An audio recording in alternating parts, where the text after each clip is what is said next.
25শে September 1938।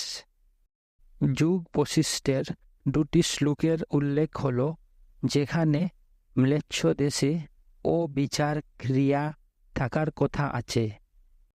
Shri ম্যাকাইবার বললে যে পাশ্চাত্য দেশে যা মনে হয় তার থেকে বেশি ও বিচার ক্রিয়ার প্রচলন আছে।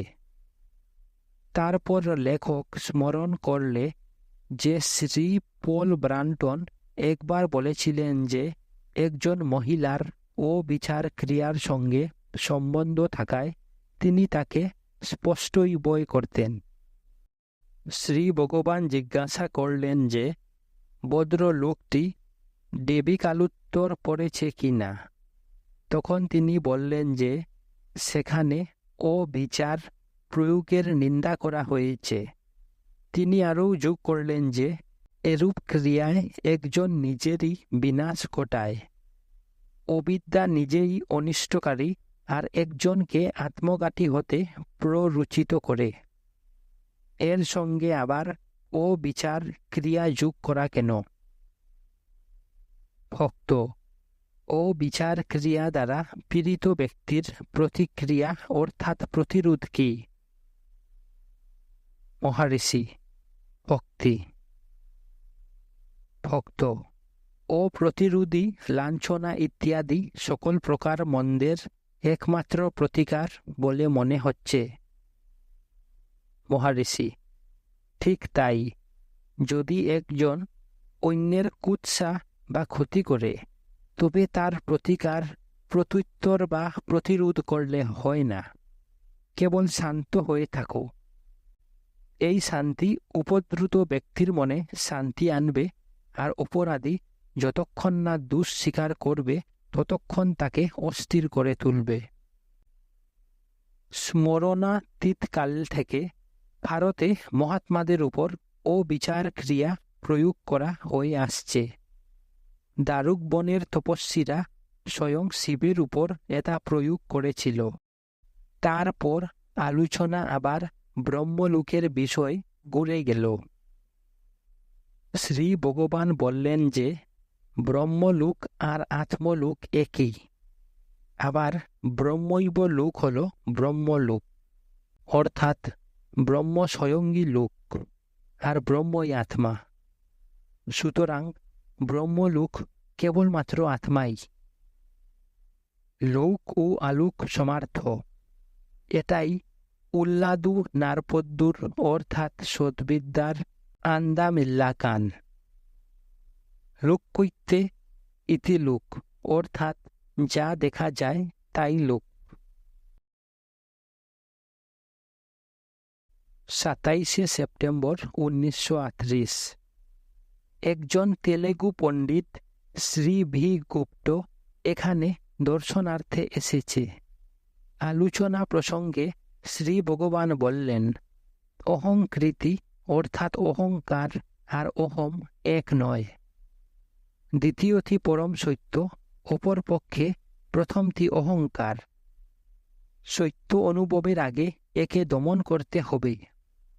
পরম সত্তা অপ্রত্যক্ষ, আর তার প্রথম লক্ষণ অহম স্ফুরণ অর্থাৎ আমির বোধ। বৃহদারণ্যক উপনিষদ বলে অহম নামা অববৎ, অর্থাৎ তার নাম অহম হয়েছিল। এটাই সত্যের প্রথম নাম। পণ্ডিত অনুগ্রহের প্রভাব সম্বন্ধে জানতে চাইল। এটা কি শিষ্যের মনের উপর গুরুর মনের ক্রিয়া বা অন্য কিছু? মহারিষি: সর্বোৎকৃষ্ট কৃপা মৌন, এটাই সর্বোত্তম উপদেশ। ভক্ত: বিবেকানন্দ বলেছেন যে মৌনই তার স্বরে প্রার্থনা। মহারিষি: এটা সাধকের মৌন। গুরুর মৌন প্রকট উপদেশ। এটাই কৃপার পরাকাষ্ঠা। অন্য দীক্ষা যেমন স্পর্শ, চাক্ষুষ ইত্যাদি মৌন থেকে নিঃসৃত হয়, এতএব তারা গৌণ। মৌনই মুখ্যতম। যদি গুরু মৌন থাকেন সাধকের মন স্বতই শুদ্ধ হয়ে যায়। ভক্ত: সাংসারিক দুঃখে কি ঈশ্বর কিংবা গুরুর কাছে প্রার্থনা করা উচিত? মহারিষি: নিঃসন্দেহে। মহারিষি বললেন, মহাবাক্য ও তাদের ব্যাখ্যায় অন্তহীন আলোচনার সৃষ্টি হয়, আর তাতে সাধকের মন বহির্মুখে বিচরণ করে। মনকে অন্তর্মুখী করতে হলে মানুষকে সরাসরি আমিতে স্থির হতে হবে। তবেই বাইরের ক্রিয়ার নিষ্পত্তি হয় আর পরম শান্তি বিরাজ করে। পরে শ্রী ভগবানের নিকট যুগ বশিষ্ঠের একটা অংশ পড়া হল। তাতে চাক্ষুষ ও স্পর্শ দীক্ষার কথা ছিল।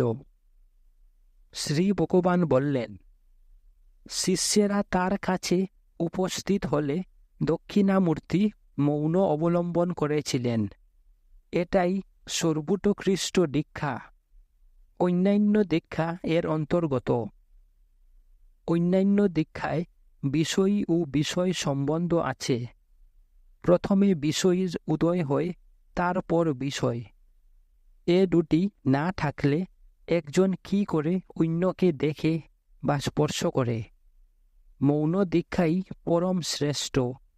দৃষ্টি, স্পর্শ ও উপদেশ এরই মধ্যে সমাবিষ্ট আছে।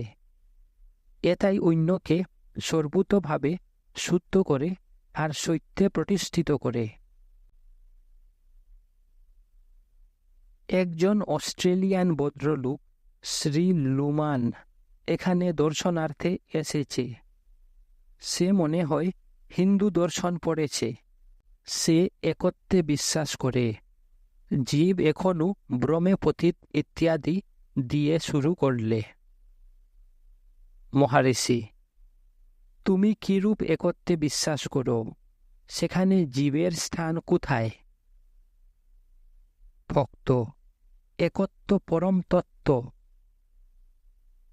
মহারিষি: একত্বে জীবের স্থান নেই। ভক্ত: কিন্তু জীব পরম তত্ত্ব অনুভব করেনি আর নিজেকে পৃথক কল্পনা করে। মহারিষি: জীব পৃথক রয়েছে কারণ কল্পনা করার জন্য তাকে তার অস্তিত্ব বজায় রাখতে হবে। ভক্ত: কিন্তু এটা অসৎ। মহারিষি: অসৎ বস্তু কিছু উৎপন্ন করতে পারে না। এটা যেন তোমার এরূপ বলা হচ্ছে যে তুমি শোষকের শৃঙ্গ দিয়ে পশুবধ করেছ। খরগোশের শিং হয় না। ভক্ত: আমি এর অবাস্তবতা বুঝতে পারছি, কিন্তু আমি স্থূল স্তরের কথা বলছি। মহারিষি: তুমি বলছো আমি, সেই আমিটাকে যদি এটা খুঁজে পাওয়া যায়, তারপর তুমি ব্রহ্মটা কার বলতে পারো। একটু পরে শ্রী ভগবান জিজ্ঞাসা করলেন, তুমি বলছো তুমি এখন স্থূল স্তরে আছো। স্বপ্নহীন নিদ্রায় তুমি কোন স্তরে থাকো? ভক্ত: আমি মনে করি তখনও স্থূল স্তরে থাকি। মহারিষি: তুমি বলছো আমি মনে করি, তার অর্থ তুমি যখন জাগ্রত তখন এটা বলছো। যাই হোক, তুমি স্বীকার করো যে গভীর নিদ্রায় তুমি থাকো না। ভক্ত: হ্যাঁ, কিন্তু তখন আমি সক্রিয় নই।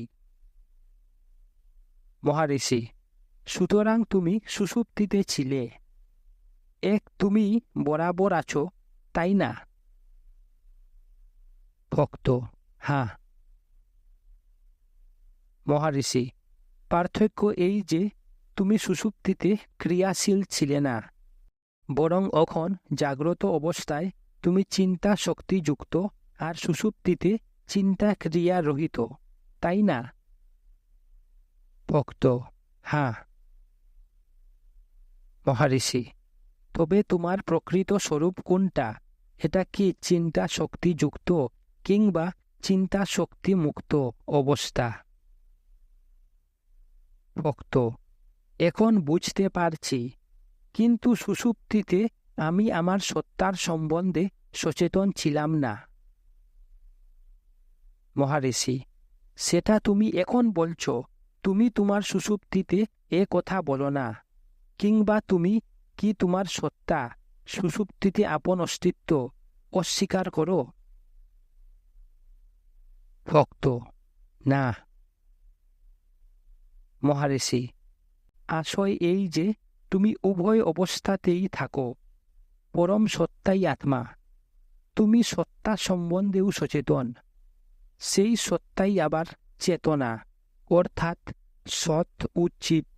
এটাই তোমার প্রকৃত স্বরূপ।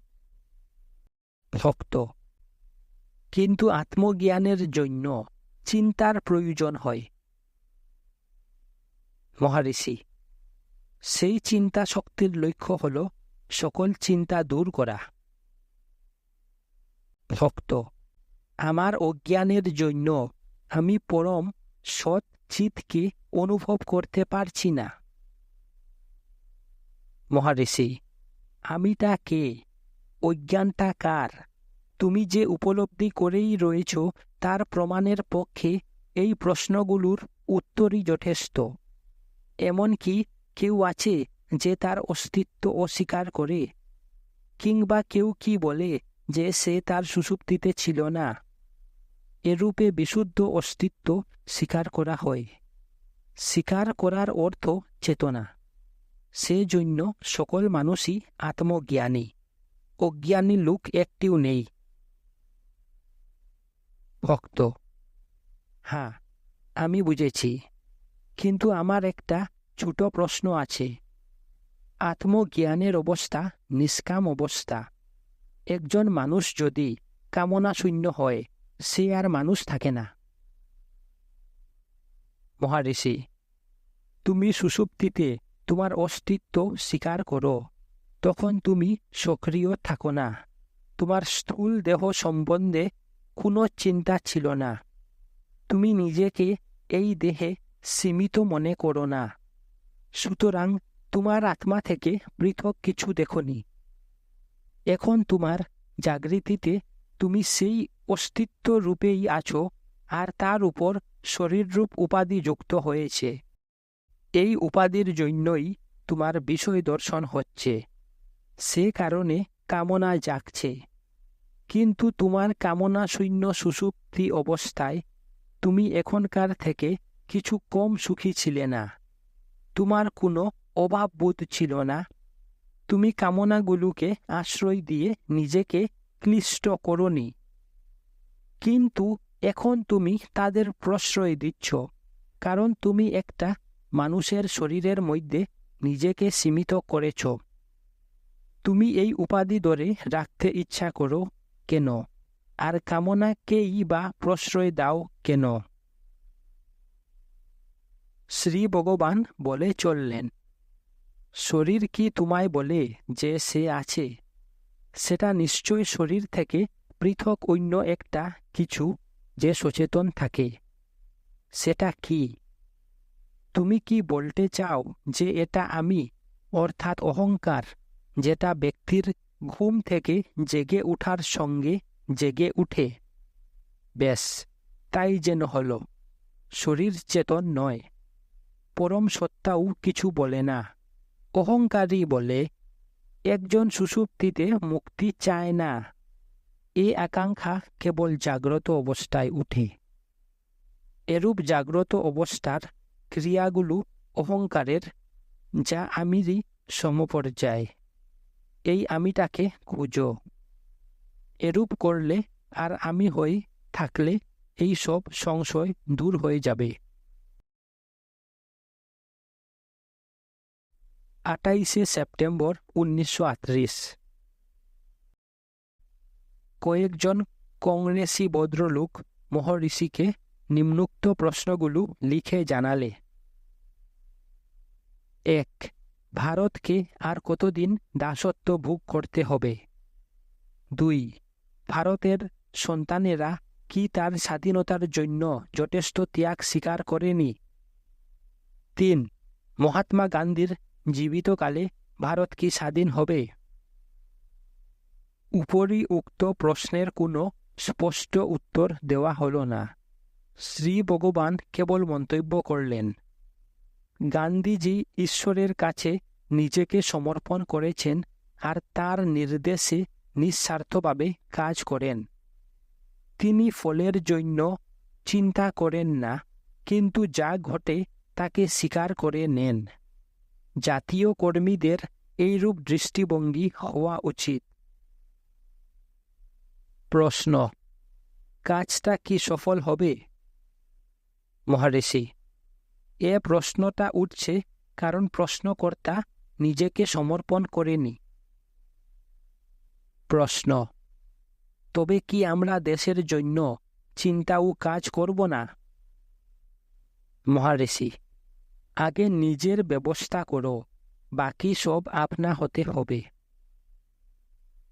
প্রশ্ন, আমি নিজের কথা বলছি না, দেশের কথা বলছি। মহারিষি, প্রথমে সমর্পণ করো আর দেখো। সমর্পণের অভাবে সংশয়গুলো উঠে।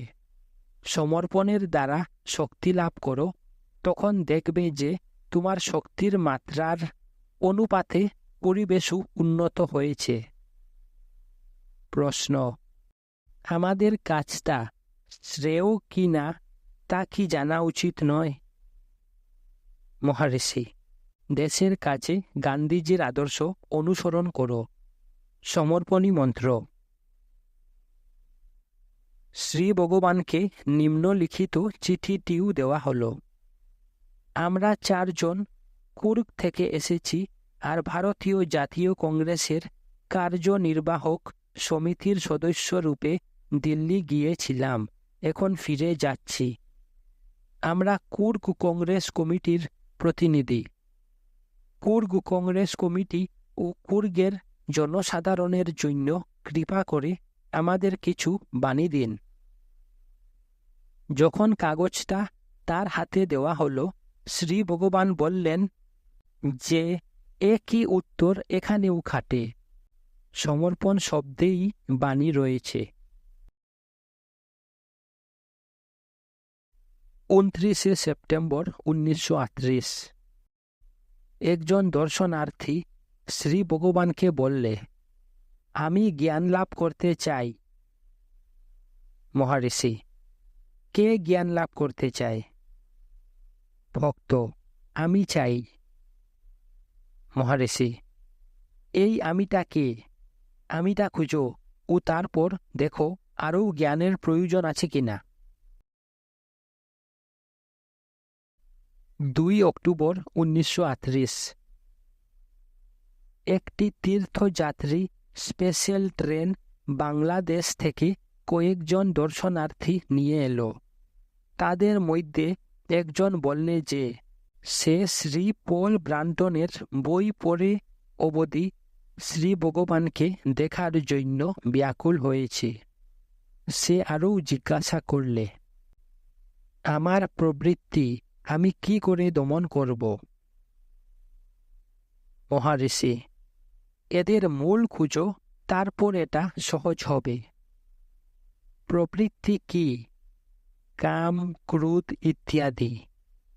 তারা উঠে কেন? বিষয়ের প্রতি অনুরাগ ও দ্বেষের জন্য এটা হয়। বিষয়গুলো তোমার দৃষ্টিতে কি করে প্রক্ষিপ্ত হয়? তোমার অবিদ্যা অর্থাৎ অজ্ঞানের জন্য। কিসের অজ্ঞান? আত্মার। এরূপে যদি আত্মাকে পাও আর তাতেই থাকো, তবে প্রবৃত্তির জন্য কোনো দুর্ভোগ হবে না। আবার প্রবৃত্তির কারণ কি? সুখের ইচ্ছা বা ভোগের কামনা। সুখের ইচ্ছা হয় কেন? কারণ তোমার স্বরূপই আনন্দ, আর এটা স্বাভাবিক যে তুমি নিজের স্বভাবে থাকবে। এ আনন্দ আত্মা ছাড়া আর কোথাও পাওয়া যায় না। একে অন্য কোথাও খুঁজো না, পরন্তু আত্মা খুঁজো আর তাতেই থাকো। আবার দেখো, যে আনন্দ স্বাভাবিক তাকে কেবল আবিষ্কার করা যায়, সুতরাং তা হারায় না। অপরপক্ষে যে আনন্দ অপর বস্তুজাত তা বাহ্য, আর সেজন্য হারাতে বাধ্য। এতএব এটা স্থায়ী হতে পারে না, আর অনুসন্ধানের যোগ্যও নয়। অধিকন্তু ভোগের আকাঙ্ক্ষাকে প্রশ্রয় দেওয়া উচিত নয়। জ্বলন্ত আগুন পেট্রোল দিয়ে নিবানো যায় না। সাময়িক আকাঙ্ক্ষা পূর্ণ করার চেষ্টা করে পরে সেটা দমন করা যাবে ধারণা করা কেবল মূর্খতা মাত্র।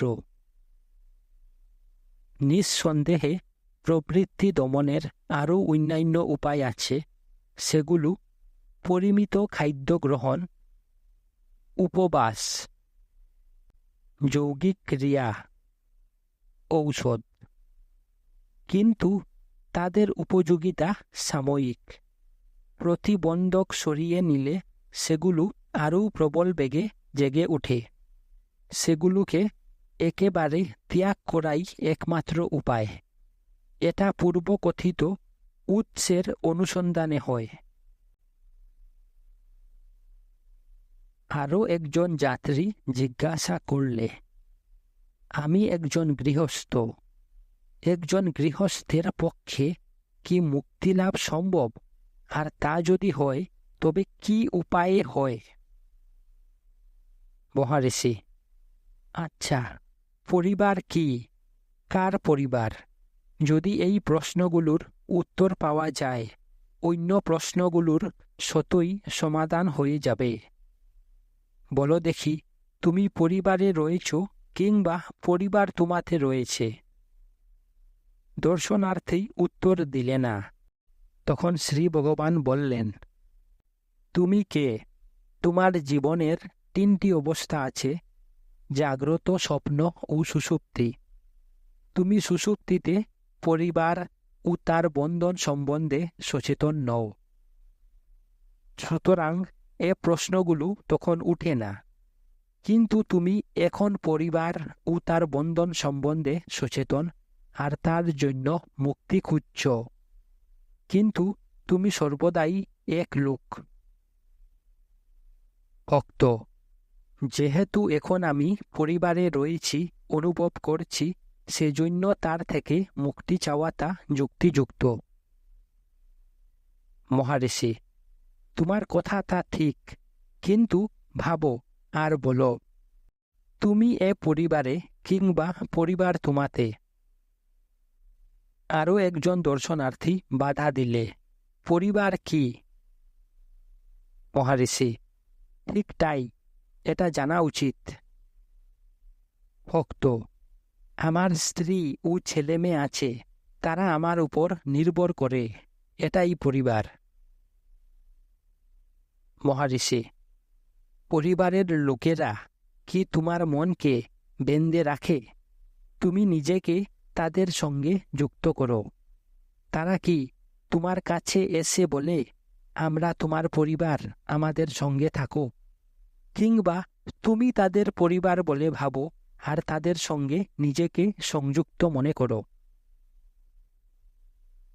ভক্ত: আমি তাদের পরিবার বলে ভাবি আর নিজেকে তাদের সঙ্গে আবদ্ধ মনে করি।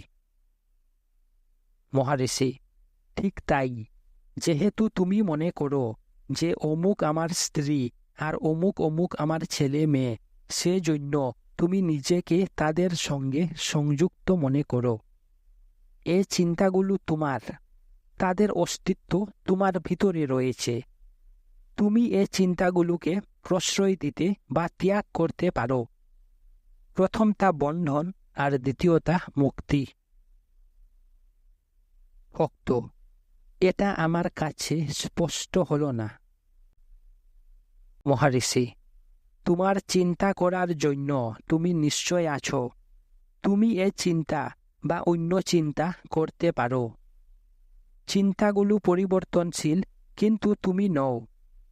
এই চলন্ত চিন্তাগুলোকে যেতে দাও আর নিত্য আত্মাকে ধরে থাকো। এই সঞ্চরমান চিন্তা সময়ই তোমার বন্ধন। সেগুলো ত্যাগ করলেই মুক্তি। বন্ধনটা বাইরে নয়, সুতরাং মুক্তির জন্য কোনো বাহ্যিক প্রতিকারের প্রয়োজন নেই। এটা তোমার আয়ত্তের মধ্যে, আর তুমি চিন্তা করে এরূপে বন্ধনে পড়তে পারো বা চিন্তা না করে মুক্তও হতে পারো। ভক্ত: কিন্তু চিন্তা না করে থাকা সহজ নয়। মহারিষি: তোমায় চিন্তা শূন্য থাকতে হবে না, কেবল চিন্তার মূলটা চিন্তা করো, খুঁজো আর তাকে লাভ করো। আত্মা স্বয়ং প্রকাশ। যখন সেটা পাওয়া যাবে, চিন্তাগুলো স্বতই চলে যাবে। সেটাই বন্ধন হতে মুক্তি। ভক্ত: হ্যাঁ, এখন বুঝলাম, এখন শিখলাম। গুরুর কি প্রয়োজন আছে? মহারিষি: যতক্ষণ নিজেকে একজন ব্যক্তি মনে করছো, ততক্ষণ একজন গুরু চাই, যিনি তোমায় দেখিয়ে দেবেন যে তুমি সীমার অর্থাৎ উপাধির দ্বারা বদ্ধ নও, আর উপাধি হতে মুক্ত হওয়াই তোমার স্বরূপ। আরও একজন দর্শনার্থী জিজ্ঞাসা করলে, কর্মবন্ধন, একজন কোনো না কোনো কর্ম না করেও থাকতে পারে না, সুতরাং বন্ধন বাড়তেই থাকে। এরূপ অবস্থায় একজন কি করবে? মহারিষি: একজন এরূপ কর্ম করুক যাতে বন্ধন দৃঢ় না হয়ে ক্ষীণ হয়ে যায়, অর্থাৎ নিঃস্বার্থ কর্ম। 3 অক্টোবর 1938। জনৈক দর্শনার্থী শ্রী ভগবানকে জিজ্ঞাসা করলে, লোকে ঈশ্বরকে একটা নাম দেয় আর বলে যে এটা পবিত্র নাম, জপ করলে পুণ্য হয়, এটা কি সত্য হতে পারে? মহারিষি: কেন নয়? তোমারও একটা নাম আছে যাতে তুমি উত্তর দাও, কিন্তু তোমার শরীর সেই নাম নিজের উপর লিখে জন্মায়নি বা কাউকে বলেনি যে তার নাম অমুক অমুক। তা সত্ত্বেও তোমার একটা নাম দেওয়া হয়েছে, যেটা ধরে ডাকলে তুমি সাড়া দাও, কারণ তুমি নিজেকে সেই বলে নির্ধারণ করেছ। এব নামটা একটা কিছু বুঝায়, আর এটা কেবলমাত্র কল্পনা নয়। অনুরূপভাবে ঈশ্বরের নামও কার্যকরী। নাম জপ হলে যাকে উদ্দেশ্য করে নামটা তার স্মরণ হয়, সে কারণে এতে পুণ্য হয়। কিন্তু লোকটি সন্তুষ্ট হল না। অবশেষে বিদায় নেওয়ার সময় শ্রী ভগবানের কৃপা প্রার্থনা করলে। শ্রী ভগবান তখন জিজ্ঞাসা করলেন যে, কৃপার আশ্বাসরূপ কতগুলো শব্দে যদি বিশ্বাস না থাকে, তবে তাকে কি করে তৃপ্ত করবে? দুজনেই হাসলেন আর দর্শনার্থী বিদায় নিলে। কুর্গের কয়েকজন সম্ভ্রান্তা মহিলা হলঘরে ছিলেন। তাদের মধ্যে একজন জিজ্ঞাসা করলেন, আমি একটি মন্ত্র নিয়েছি, লোকে আমায় ভয় দেখাচ্ছে যে সেটা জপ করলে অভাবনীয় ফল হতে পারে। এটা কেবলমাত্র প্রণব, সেজন্য উপদেশ চাইছি। আমি কি জপ করতে পারি? আমার এর উপর বেশ বিশ্বাস আছে। মহারিষি: নিশ্চয়ই বিশ্বাসের সঙ্গে জপ করা উচিত। ভক্ত: এই জপই কি যথেষ্ট, কিংবা আপনি আমায় অনুগ্রহ করে আরও কিছু উপদেশ দেবেন? মহারিষি: মন্ত্র জপের উদ্দেশ্য যে জপটা বিনা চেষ্টায় একজনের মধ্যে হয়ে যাচ্ছে সেটা অনুভব করা। বাচিক জপ মানস হয়, আর মানস জপ নিজেকে শাশ্বত রূপে প্রকাশ করে।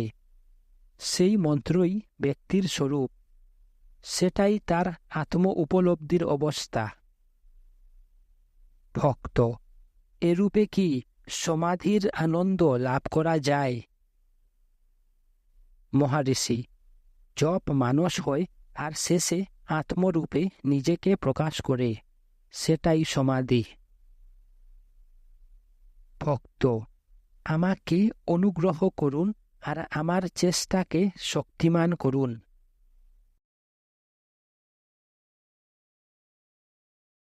13ই অক্টোবর 1938।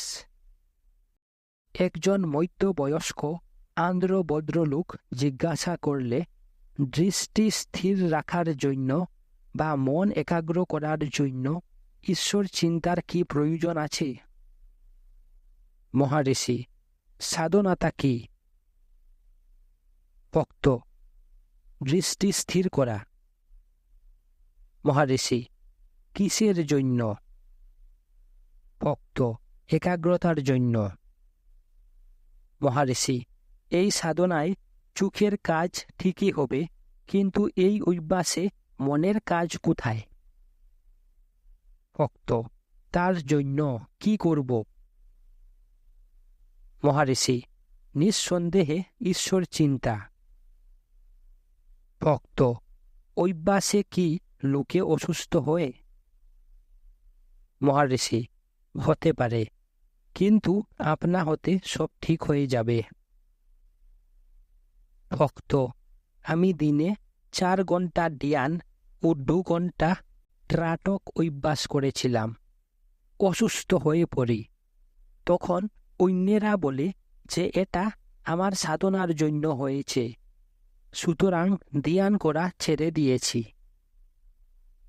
মহারিষি, সব কিছু অনুকূল হয়ে যাবে।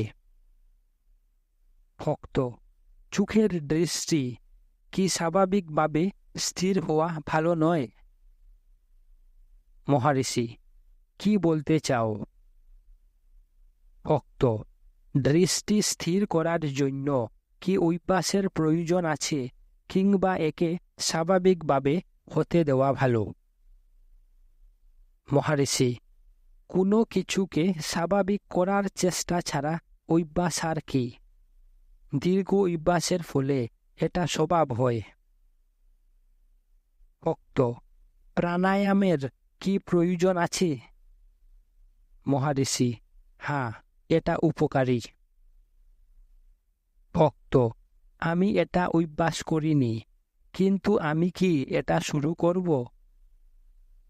মহারিষি, যথেষ্ট মনোবল থাকলে সবই ঠিক হয়ে যাবে। ভক্ত, মনোবল লাভ করব কি করে? মহারিষি, প্রাণায়ামে।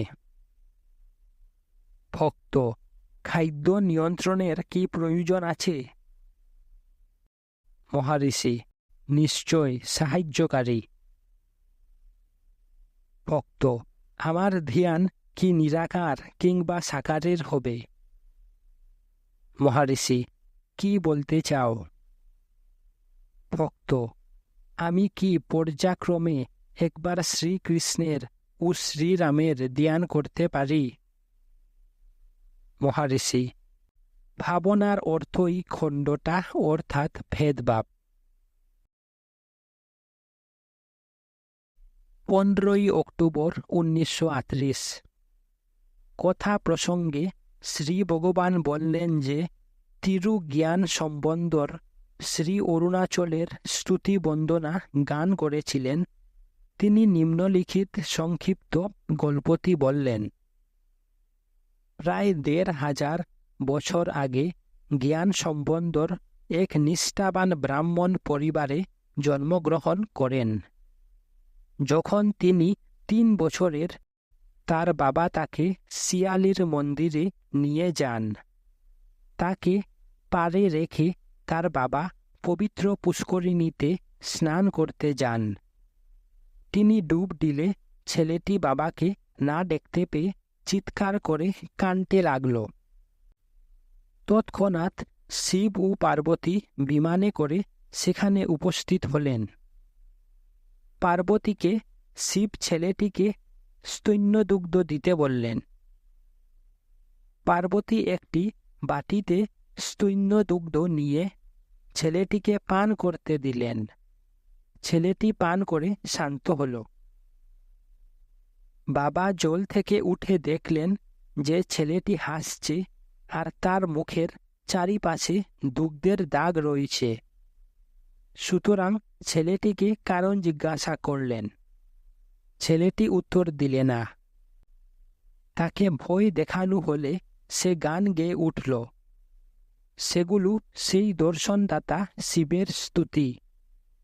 বালক গাইলে, কুণ্ডল মণ্ডিত চূর, সে হরিল মন মোর। এরূপে তিনি একজন বিখ্যাত ভক্ত হলেন এবং বহু লোক তার দর্শনের জন্য আসতে লাগল। তিনি পরিপূর্ণ কর্মময় জীবনযাপন করেছিলেন। দক্ষিণ ভারতের বহু তীর্থ দর্শন করেছিলেন। তার 16 বছর বয়সে বিবাহ হয়েছিল। বিবাহের পরই বরবধূ স্থানীয় মন্দিরে দেব দর্শনে গেলেন। তাদের সঙ্গে বিরাট জনতা। তারা মন্দিরে পৌঁছালে সেখানটা জ্যোতির্ময় হয়ে গেল আর মন্দির দেখা গেল না। সেই জ্যোতির মধ্যে একটা পথ দেখা যাচ্ছিল। জ্ঞান সম্বন্ধর লোকেদের সেই পথে যেতে বললেন আর তারাও গেল। তিনি তার নববধূকে নিয়ে সেই জ্যোতিকে প্রদক্ষিণ করে লোকেদের যাওয়া পথে প্রবেশ করলেন। জ্যোতি অদৃশ্য হয়ে গেল আর যারা তার মধ্যে প্রবেশ করেছিল তাদেরও আর কোনো চিহ্ন পাওয়া গেল না। মন্দিরটি আবার আগের মতো দেখা গেল। এই মহাত্মার এরূপ ঘটনাবহুল সংক্ষিপ্ত জীবন। তীর্থ পর্যটনকালে তিনি তিরুভন্নমালাই থেকে 18 মাইল দূরে তিরুকৌলুরে এসেছিলেন। সেই স্থানটি শিব মন্দিরের জন্য বিখ্যাত। এইখানেই ভগবান তার 17 বছর বয়সে তিরুভন্নমালাই আসার পথে একটি অলৌকিক জ্যোতি দেখেন। শ্রী ভগবান তখন জানতেন না যে ওই স্থানটি প্রায় 1500 বৎসর পূর্বে তিরু জ্ঞান সম্বন্ধরের পদধূলির দ্বারা পবিত্র হয়েছিল। যখন এই প্রাচীন মহাত্মা তিরুকৌলুরে বাস করেছিলেন, তখন একদিন এক বৃদ্ধ একটি ফুলের সাজি নিয়ে তার কাছে আসে। যুবক মহাত্মা বৃদ্ধকে তার পরিচয় জিজ্ঞাসা করলেন। বৃদ্ধ বললে যে সে অরুণাচলের পর্বত রূপে যে ঈশ্বর এখানে রয়েছেন তার সেবক।